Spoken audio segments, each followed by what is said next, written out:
আজকে থেকে তো আম্মুর কাছে থাকতে পারবেন না। বাবার কোলে ছোট্ট মেহজাবিন, তার অবুঝ চোখে একটাই কথা, মায়ের কাছে যাব। আদালতের যুগান্তকারী ও মানবিক রায়ে কন্যাকে পেয়েছেন বাবা, কিন্তু অক্ষুণ্ণ রয়েছে মায়ের অধিকারও।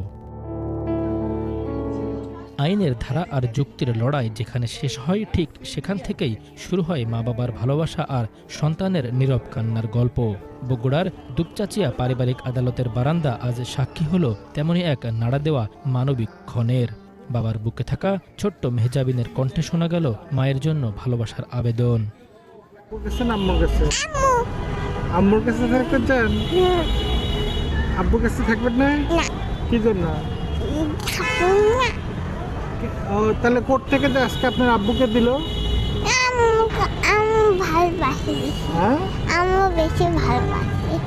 বুঝলাম না। আম্মু বেশি ভালোবাসে। আম্মু বেশি ভালোবাসে? ও, তাহলে আম্মুর কাছে গেলেন না? আজকে থেকে তো আম্মুর কাছে থাকতে পারবেন না। ঘুমের জাদু সোয়ান ম্যাট্রেস সোয়ান গ্রুপের একটি পণ্য। মেয়েকে মানুষের মতো মানুষ করার স্বপ্নে প্রবাসী বাবা প্রবাসের বিলাসী জীবন ছেড়ে ফিরেছেন দেশে।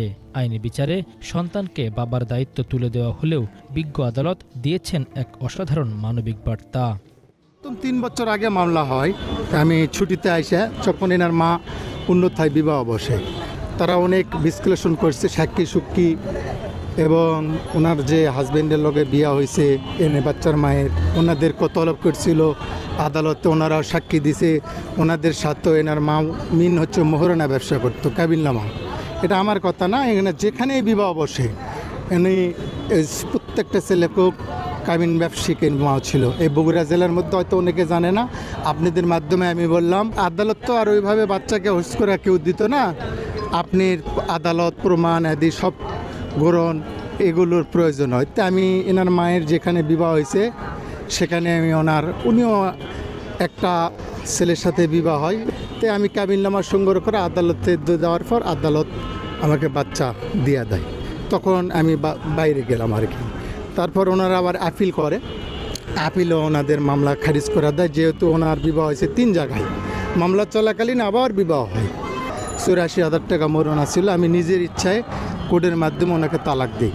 আমি মোহরানা সহ 3 মাস 10 ভাই উকিল সাহেব ছিলেন, 94,000 টাকা টোটাল আমি কোর্টের মাধ্যমে দিয়া পোস্ট অফিসের মাধ্যমে টাকা পাঠাই।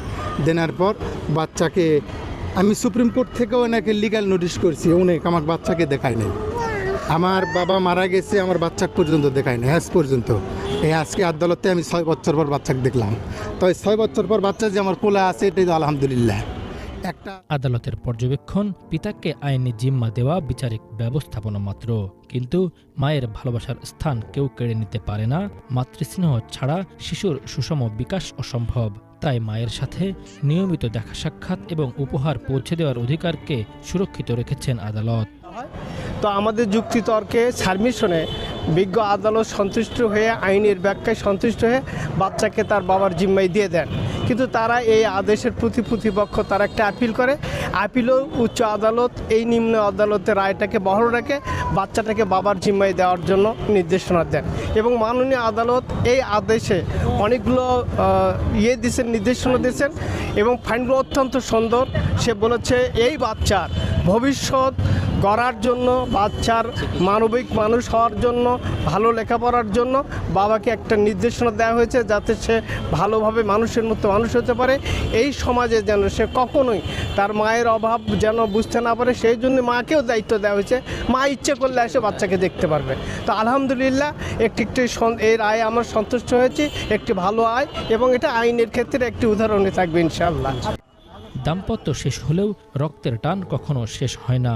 সন্তান কোনো একতরফা সম্পত্তি নয়, সে দুটি হৃদয়ের সম্মিলিত স্পন্দন। আদালতের এই রায় শিখিয়ে দিল, এখানে মা কিংবা বাবার জয় নয়, প্রকৃত জয় হওয়া উচিত সন্তানের সুন্দর আগামীর। Bangla vision news desk. একটি বৈদ্যুতিক হুইলচেয়ারের জন্য সহযোগিতা প্রয়োজন। আপনি যদি এই মহৎ কাজে অংশ নিতে চান, তাহলে যোগাযোগ করুন